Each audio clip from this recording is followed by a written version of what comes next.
Welcome and good evening, everybody. Thank you for joining us for this evening's webinar, which is the second one in our 7-part series on how to improve your child's reading. Tonight's session is proudly brought to you by kibooks.online, the awesome new digital online reading platform for children, and in association with EduBlocks, our partner, and the leaders in specialized reading and math services. If you've missed the first installment, don't worry, you'll find it on our webinar link at www.qualibooks.co.za. Simply click on the 2022 webinars tab and access it from there. Tonight's session and all the future sessions will also be recorded. Tonight we focus on the eyes, pardon the pun. As one of the hardware components required for reading, we pose the question, is eyesight the hidden culprit to reading battles?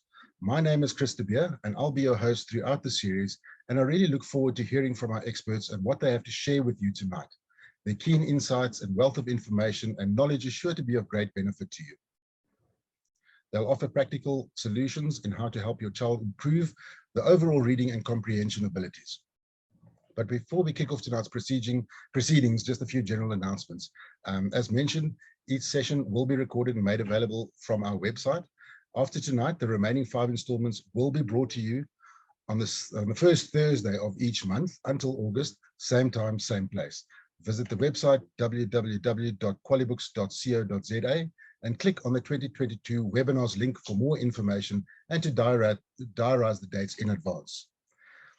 You can also follow us on Facebook, Instagram, and Twitter to stay up to date with everything that we're currently busy with. During the session, we'll also post the links into the chat box. We'll not have a question and answer session tonight. However, feel free to drop the panelists any related questions that you might have. Their contact details will be displayed and included in the chat box for your ease of reference, or simply leave a message in the chat box with your email address, the question, and to whom it is directed. During each session, there will be takeaways in some form or shape. These will be on offer to you as webinar participants, and details of this will be made available at the end of each session, so be sure to stay with us for the full duration. In keeping with tonight's visually oriented theme, we introduced to you kibooks.online. Our vision with Kibooks was to create something different. It's not a library. It's a subscription-based reading platform with unlimited access to thousands of books already on the platform. It's different to what you are familiar with, what is currently out there, and it's very easy for children to access and use. And we've applied technology and navigation styles that most of us are familiar with. There's no virtual lending policy or single user license applicable. Kibooks.online offers unrestricted access. Children can read as many books as they want per day. They can read a book as many times as they like, and they can also all get onto their separate devices at the same time and read the same book from wherever they are. Once they're subscribed, the world is their oyster. All you need is internet access and a compatible device, be it mobile, tablet, or laptop. For the best reading experience, download the kibooks.online app from the Google Play Store for Android or the App Store for iPhone. Our mission with Kibooks is simple, is to help develop a reading culture amongst our children by providing them with a visual overload of bright, colorful, attractive, and a content-rich range of fiction and non-fiction books for them to enjoy anywhere, anytime, be it in the comfort of their own home, at a friend's place, the local library, or even better, when they're away on holiday. It caters to all 11 South African languages, and it is data-free. Parents and teachers, you can even track the usage of your child via the live data tracking function that's on the system, which displays what is being read, how many readers have logged in, the time spent reading, when books are being read, to name but a few. There's so much more that you can check. In education, most of the time, everything children do seems to be linked to curriculum, study, or work, with little or no time set aside for enjoyment. We want them to explore and enjoy the world of books and the topics in a manner that will hold their attention in a fun yet informative way. Kibooks is not part of the curriculum, but it certainly will add a lot of value in the long run. Command of a language, vocabulary extension, general knowledge expansion, articulation, and comprehension skills, to name a few. All of this helps shape a more able and receptive learner, and most certainly helps build self-confidence. We all know the saying, readers are leaders, but I prefer the more you read, the better you get at it. Let's face it, the world has changed, and while some may argue that our children spend too much time online, that's not going to change This is the future, so let's embrace it sensibly by incorporating kibooks into this reality. Let's introduce them to a healthy digital habit, reading. By applying the art of gentle persuasion, as parents, we should encourage children to start with 5 minutes of kibooks reading per day, before they can play online games, watch YouTube, TikTok videos, and the like. With time, 5 minutes will become 10 minutes, then 15, then 20, then 30, maybe even a little more. We see kibooks as an ideal tool to help develop a healthy reading habit amongst our children. So now that we've established kibooks as a tool, you need the skill sets to use this tool optimally. Together with our resident expert, Monique van Heerden from EduBlocks, we'll be exploring essential components relating to the eyes. And this brings me to tonight's guest speaker, Kasia Mankies. She's owner of iTech Optometrists. iTech is a group of 3 optometric practices in Waltervreden Park, Dainfern, and Illovo, and they've been offering innovative and complete optometric solutions for more than 25 years. They have extensive experience in adult vision, children's vision, vision-related learning difficulties, neurooptometry, vision therapy, binocular vision, and contact lens fitting. So you can be sure that you're in good hands tonight. They're also associated with the British Association of Behavioral Optometrists and the Neurooptometric Rehabilitation Association in the United States, as well as the Dyslexia Association. So without further ado, I'd like to welcome Kasia Mankies. Good evening, and it's a big privilege to be here. Thank you very much, Chris. I really enjoy being here. And yes, let's get started. I must say, I do agree with what you said, readers become leaders. So, sorry, I just want to get here to my slideshow and let's get going. So the big topic is obviously something that's very close to mothers, and that is children who struggle to read. And we want to know, why are they struggling? So many children struggle with reading difficulties. And some of these children are intelligent, but they still read below their grade level. And many of these children have perfect eyesight, but they lack the visual skills necessary to read successfully. The difficulty with poor visual skills is that they're not always identified. A mother will notice if her child is slow to walk or slow to talk, but we're not always aware of the visual development. And it is estimated that about 25% of children have undetected visual problems that may be impacting on their reading success. So the outline of my brief talk tonight is to provide you with insight into how a child's ability to read is affected by undiagnosed visual difficulties.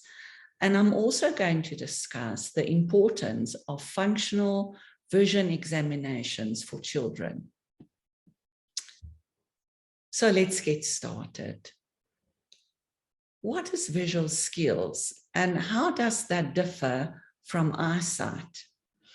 Eyesight is the ability to see clearly, but visual skills is the ability to use our eye muscles in a coordinated way. So children must learn how to use their eyes as a team, how to shift focus from near to far, and how to track objects accurately. These skills develop after birth, and the quality of these visual skills will affect eye movement control and accurate focusing with reading. Children develop at different rates, and some kids will develop a weak foundation of visual skills, while others can experience a breakdown of visual skills due to excessive eye strain.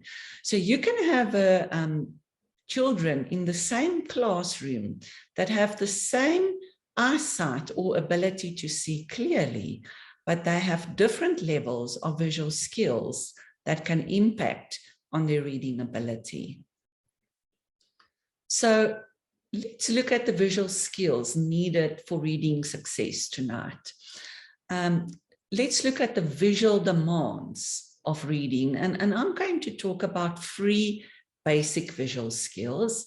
We're going to talk about accommodation, and then eye tracking and eye teaming. So what is accommodation? Accommodation is a very important visual skill. It is the ability to keep vision clear when looking at a close target. Now, let me explain here for you that don't know.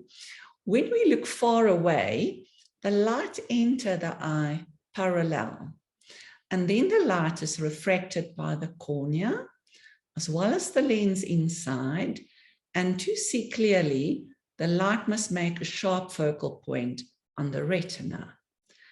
But the moment when we look at a closer distance, things change. When a child reads, the light enters the eye in a much wider angle. And for the light to be able to be focused from this angle back onto the retina, the light needs to be bent quicker. And we do that with the lens. The lens in the eye is controlled with eye muscles, and these muscles can contract and relax. And as they do that, it changes the shape of the lens in the eye so that the light is focused on the retina. So why can this be a problem? Because most kids can accommodate, but some of them do have difficulty to sustain this over a long time. Their eyes get tired. They have difficulty or effort involved to maintain this clear vision. 2 very common reasons for that is kids that's long-sighted. They need to work harder and focus harder to be able to see clearly. And these kids will get tired with sustained reading.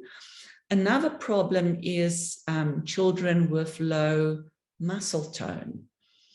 If a child have low muscle tone, they don't just have low muscle tone of the body, they also have low muscle tone of the eyes.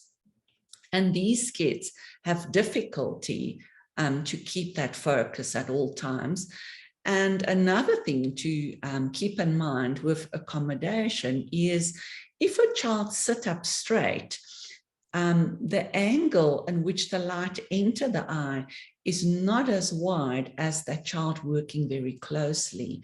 So children with poor posture often put excessive strain on their accommodative system.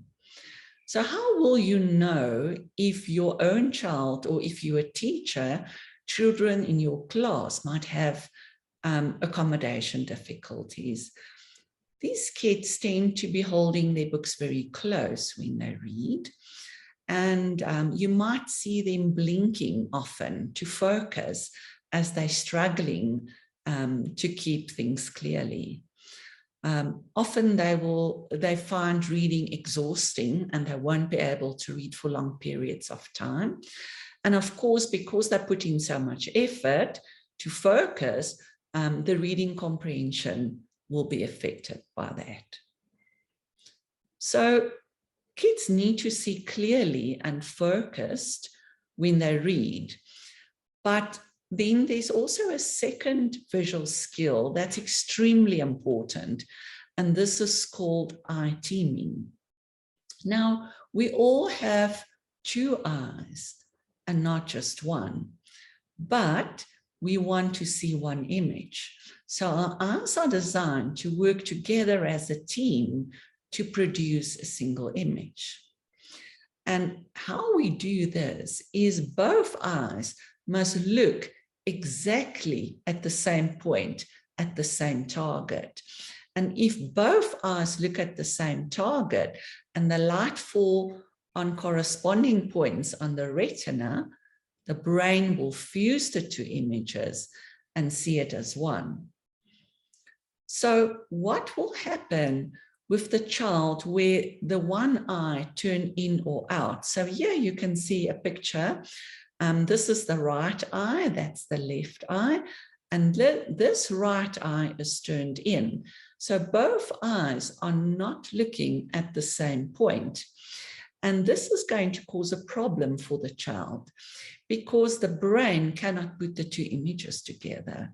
So there's only two options. Either the brain needs to ignore the one image, or the child will have double vision. And this will have major consequences for their processing ability with reading. So another thing that also happens is a term we use that we call convergence. When we look far, the eyes are pointed straight in front of us. But when we look closer, like reading, the eyes need to pull in order to maintain proper alignment and eye teaming. But what is important here is the eyes need to pull in exactly equally, keeping the point of focus on exactly the same letters and the same words. So if the one eye is pulling in slower than the other eye, it's creating problems to fuse the two images, and the child will have difficulties with reading. So if we look at eye teaming difficulties, there's normally two main reasons for that. The one is the child have a squint or an eye turn, and the other reason is poor convergence. So this has all got to do with the eye muscles in the eye. So the difficulty is it's effort or hard work for the child to maintain single vision. So what will you see with these kids? I can also mention that sometimes you don't see these symptoms with a kid. They just avoid reading. But other times you can find that a child might be closing or covering one eye. Or what we sometimes see is they tilt their head so that they use their nose as a septum, that it's easier to avoid double vision, or they try to compensate for a vertical deviation between the muscles of the eyes. Again, we will see the children rubbing their eyes frequently, and they are able to read for a short time only. And these children present with reduced visual attention. In fact, if there's one visual skill that is so easy to treat, but so often not identified and often seen or labeled as ADHD, it's poor convergence. These kids have poor reading comprehension because, again, they put in all the effort in focusing and keeping the eyes aligned. So there's really less energy to comprehend what they're reading. And the sad thing with these kids is sometimes they might not know to complain because they don't know how to compare what they're experiencing with the next child. And so they just don't like reading and they avoid reading. So we've looked at two skills. They need to see clearly and they need to work as a team. But then we have the last skill I want to talk about tonight, and that is eye tracking. So eye tracking is the skill that allows the children to move their eyes along the lines of text. But the important thing is it needs to be done in a certain sequence without losing their place. And then when it gets to the end of the line, you want one smooth, accurate movement with a return sweep to the beginning of the next line. So what you can see here is your sequence of eye movements will determine the sequence of information to the brain. So eye movements that's not great don't sound serious, but it can really mess up a child's reading ability and their comprehension. So it's very, very important that the eyes track together, but they track in sequence and in the correct order. So eye tracking problems are more common than what parents realize. We can say it's the inadequate ability to move smoothly from one point to another. So how will we know if a child has tracking problems? One easy way is they use their finger to track when they read. And another interesting thing that we often see with kids is they move their head when they read. When children read, you want them to keep their head still, and only the eyes must move. And then, of course, these kids will often lose their place, or they skip words and lines. So it will cause a loss in fluency and poor reading comprehension. So children with poor visual skills is really in a big disadvantage. And reading becomes a frustrating and a daunting task for them.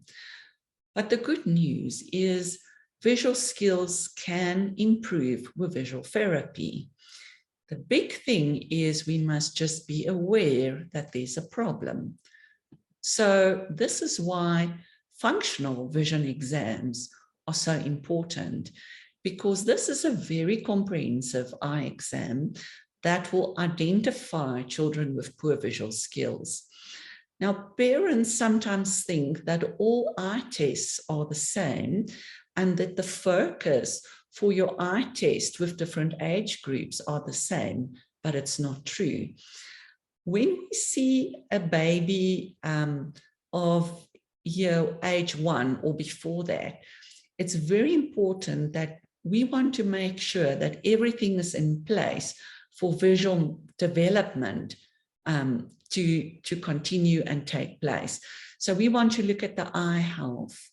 We have sophisticated equipment that enable us to do a refraction test on young children so that we know they are short-sighted or long-sighted or they have astigmatism. And it's very important that we know, is it age appropriate and are the two eyes similar? And of course, very, very important at a young age is alignment.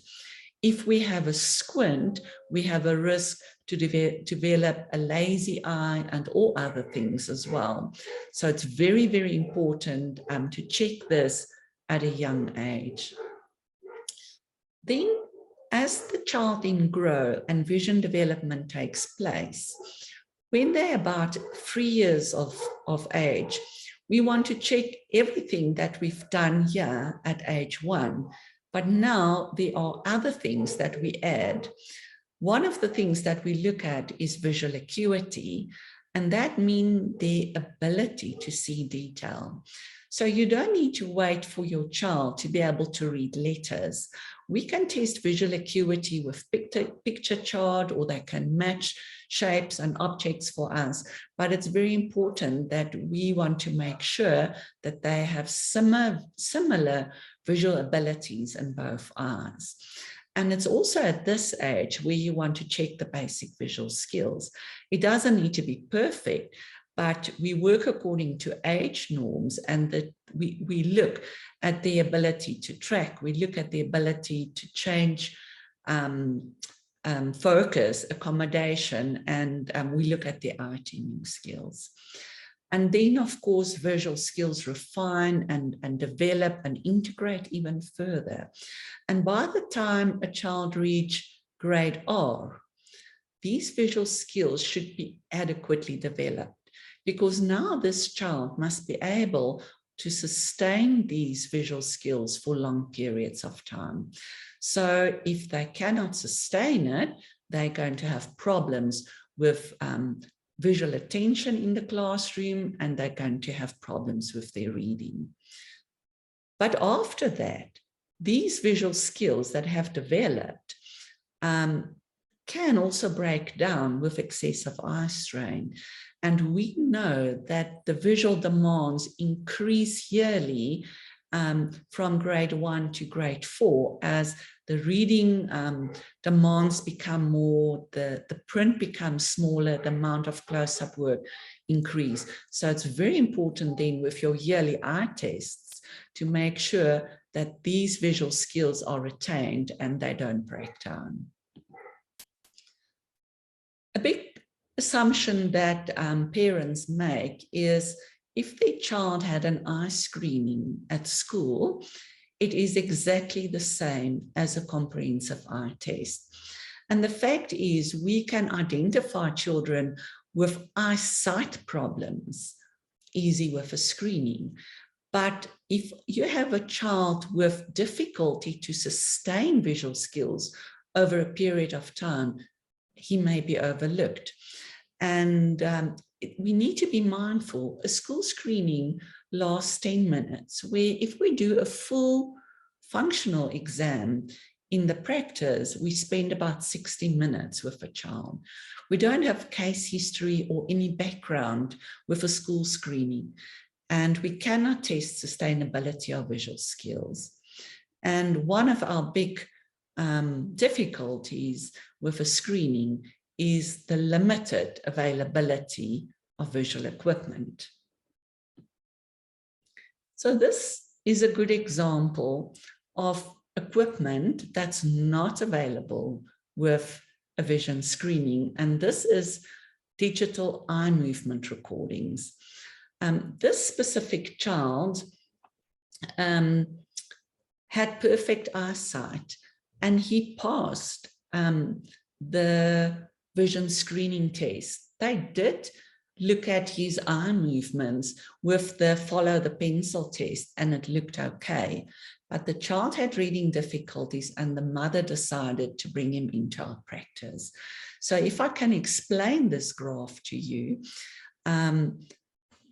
the child looked at a screen, and we work with infrared technology, and we pick up their pupil reflections, and we calibrate the screen for the child.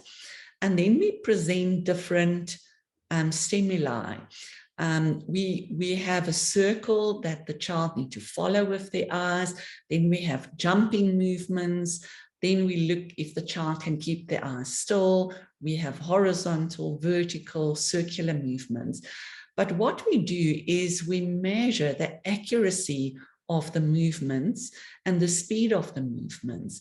And this is then linked to a survey in the States, and we get a report afterwards of the child's eye movements ability. So this was a young boy in grade 2. His total score was 27. So that is the total score of all the different eye movements. Unfortunately, I don't have time to explain everything to you, but what I can explain to you is this, that for this child to be able to cope with reading, his score should be at least 75. So the fact that that was so low means it's far below the age-appropriate norms. And this gives us a lot more valuable input than just tracking a pencil. And this chart, we know the reason why they struggle, why he is struggling with reading, is not just because of a possible visual processing that's slow, but definitely eye movements, because that's one of the challenges. A child gets referred to us. Is the problem his processing, or is the problem his eyes? And with this, we can say to the parent, definitely eye exercises will benefit this child. And then after we've done eye exercises, we can repeat the test and can test if the child is now on age level.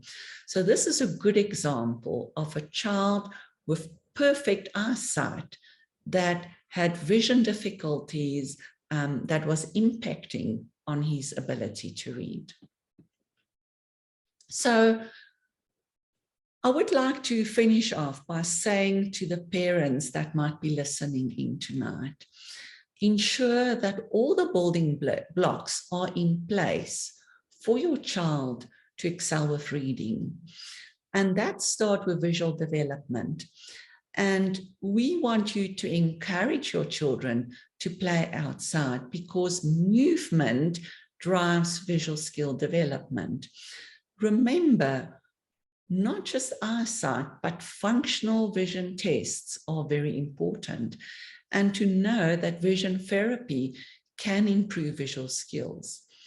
But also be mindful that if you had your child tested in grade 1 and everything was okay, you need to still check your child again because those visual skills can break down with excessive eye strain, and especially with the amount of digital work and iPads and cell phones that the kids today, we see this very often.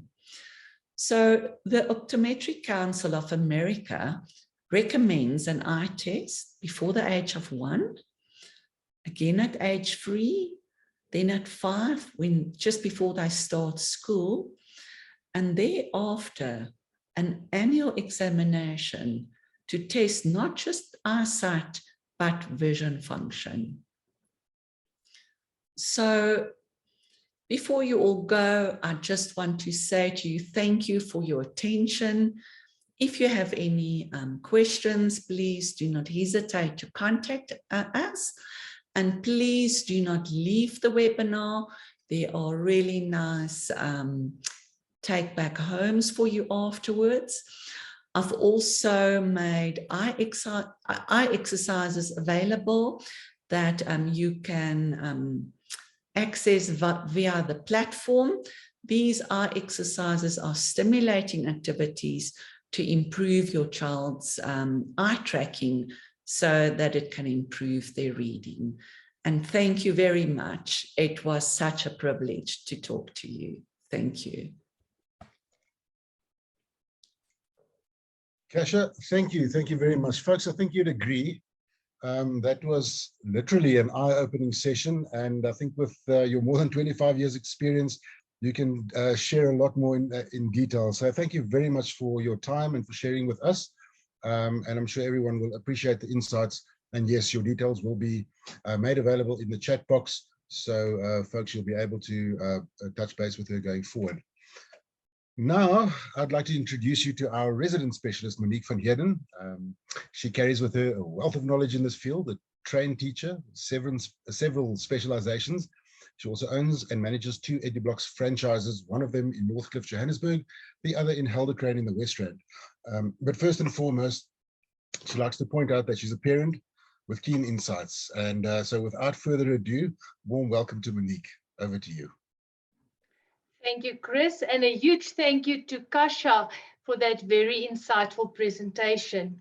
From my side, also a warm welcome to the second webinar in our series, Constructing the House of Reading. As Chris said, my name is Monique and I'm from EduBlocks. In our first webinar, you will remember that we dug the trenches when we spoke about the importance of language. And this week, I don't want to keep you very long. I'm just going to use a few minutes to start digging, to start laying the foundations. And we are going to start with the eyes, vision versus visual memory. I would like to set the scene and tell you about Laszlo Virak. This was a man who in 1969 was tried and convicted of being the person who had committed armed robberies. He was convicted based on the testimony of several witnesses who picked him out of a lineup. But then it transpired that it was actually another person who was responsible for these crimes, someone who bore a passing resemblance. So Mr. Virak was pardoned in 1974. He was the victim of the miscarriage of justice based upon mistaken identity. So ladies and gentlemen, what you see is not necessarily what your brain remembers, but you can improve your visual memory. And today, I quickly want to give you a look at the impact of visual memory on academics, and we want to chat about how we can improve this foundational skill in reading. So visual memory involves the ability to store and retrieve previously experienced visual sensations when that stimuli is no longer present. The person therefore must be able to make a vivid visual image in his mind of, say, for example, a word or a face or a picture. And once that stimulus is removed, the person must be able to visualize or recall this image without any help. You can therefore see that there's a very big difference between vision in the way that Kasha explained earlier and visual memory. A child might have 20/20 vision, but still struggle with visual memory. And a practical activity that is used in a lot of preschools, but can easily be done by parents at home, is to, for example, show a child a tray with, let's start with 3 objects. Show it to the child for 3 seconds. So you're going to show 1 second per object. Then cover this tray and give the child the opportunity to recall the 3 items. Now you can repeat this exercise, but this time with 4 new items for 4 seconds. Do you see how the number of objects can increase as the child's visual memory improves and the child is able to recall the objects? For adults, we can adapt this exercise and we can open our refrigerator door and then trying to remember what options we've got to nibble on. Ladies and gentlemen, there's no doubt that when it comes to teaching a child to read and to spell, visual memory is very important. And here is why. Visual memory has an impact on academics. Researchers have stated that as much as 80% of all learning takes place through the eyes. This might be where the saying comes from, a picture's worth 1,000 words, eh? So visual memory is a critical factor in reading, in spelling, and in writing. And children who have not developed their visual memory skills adequately, they cannot readily reproduce a sequence of visual stimuli. They frequently experience difficulty in remembering the overall visual appearance of a word or the letter sequence of words when reading and spelling. They may remember the letter of a word, but they can often not remember the order. Or they might know the initial letter and the configuration of the word without having absorbed the details. And as a result, these children fail to develop good sight word vocabulary, which will have an influence on their fluency of reading. And as we all know, reading fluency is the cornerstone of reading comprehension. They also frequently experience serious spelling difficulties. I can just imagine how terribly frustrating it must be for one with a visual memory deficit to perform a handwriting or a word copying exercise. And so often as teachers, we put these students in the front of the class because we think, well, they can't see. When in actual fact, they can't remember what they saw long enough to put it in good use. Children with difficulty in visual memory may have trouble copying letters or words or sentences from the board or even transcribing it from a book. They may present slow handwriting, trouble with letter formation. They might be mixing up letters and words within a sentence. And yes, producing written work on a worksheet or a test may be very difficult. Please be on the lookout for that student who crams his spelling words the night before. and is able to get full marks for his spelling test on a Friday. But he's not able to spell those words correctly a week or two later. This is a clear telltale sign that the spelling words were not stored in the visual memory. Let's call it a visual library in the learner's brain. Teaching children to spell will be a topic all on its own later in the series, so please join us then. The good news tonight, ladies and gentlemen, is that visual memory can be trained. Judith Kleinfeld is a professor of psychology.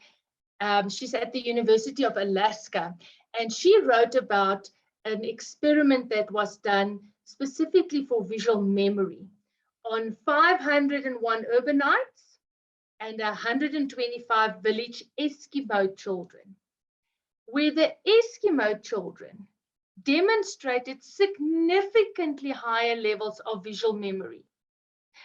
And she also found that visual memory increased significantly with age. Now you're asking me, why is this important? Well, there's a striking contrast in the visual differences of an urban environment and the visual uniformity of the Arctic. The flat, monotonous tundra provides few distinctive visual markers to guide the Eskimo, for example, on a hunt. And to hunt, they need to find their way back to the village. The Eskimo have to attend to very small visual cues, like, say, for example, an upturned rock. Eskimos closely observe the smallest landmarks and they memorize their spatial locations. So this clearly shows us that visual memory can be trained.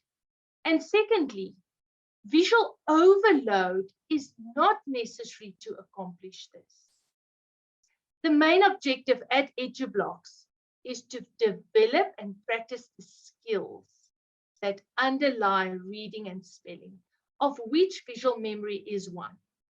So simply put, EduBlocks is a system of cognitive exercises. It's aimed at building a solid foundation for reading. EduBlocks has got 35 years experience in the area of cognitive training, of reading development. There's more than 40 franchises nationwide, and it's the only program of its kind that can boast with a 96% confident referral rate. And that's where their logo comes from. Successful kids, proud families. So, ladies and gentlemen, I'm concluding. If you have a child that struggles and suffers because of poor vision and vision skills, please contact Kasha at iTech tomorrow rather, not today, it's way too late. But if your child struggles with poor visual memory, then you need to contact your closest EduBlocks franchisee. Their contact details will be on our website, www.edublocks.co.za. The next webinar on the 7th of April at 6:30 again will be on the topic Ready, Steady, Read. And we hope that you will then join us again for a short and insightful evening. So with that, I conclude, and I'm excited to hand back over to Chris from Keybooks. Chris, you are going to share some amazing takeaways with us after this webinar. Thank you, Chris.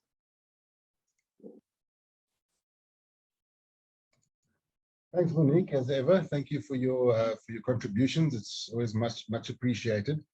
Folks, I think we've held you captive now for quite a while, and I trust you've enjoyed the presentations from our two panelists, and that you in turn will find benefit from the session that you can apply in your particular environment. I've been keeping an eye on the chat box, and thank you for your comments, your inputs, your questions, and all of that. It's very important. It's all about our kids and making them better readers to ensure a better future for them as time evolves. So the takeaways, folks, as promised, you're not going away empty-handed tonight. iTech, for one, is offering a 30% discount for a digital eye tracking assessment for all of you that are currently online with us still, and will be valid until the 31st of March. But there's more, as Kasia mentioned. Also included are free eye exercises for you to use, aimed at helping you to help your child improve their reading. This, together with their contact details, will be included in the chat box for ease of reference. In addition to that, kibooks.online, as your host, is also making available a free subscription to the Kibooks platform, which will be valid until the eve of the next session, which is the 7th. So it will expire on the 6th of April for you to enjoy, enabling your children to explore, read, and have fun with the platform. So go to www.kibooks.online and enter the following username and password as displayed on the screen. Again, we'll also place this info in the chat box for your ease of reference. So please make use of it. Let your kids get reading and enjoy and see what the future holds. And that's a wrap, folks. Be sure to join us for the next installment, which, as Monique mentioned, is Ready, Steady, Go, just teaching sight words versus high frequency words, with another guest education specialist who will be sharing with us in a lot more detail. So that's the Thursday, the 7th of April, same time, same place. For more information, the contact details have been dropped into the chat box, as I mentioned previously. So be sure to follow us on Facebook, Twitter, and Instagram. So until next month, thank you for joining us tonight. Have a wonderful evening further. Good night.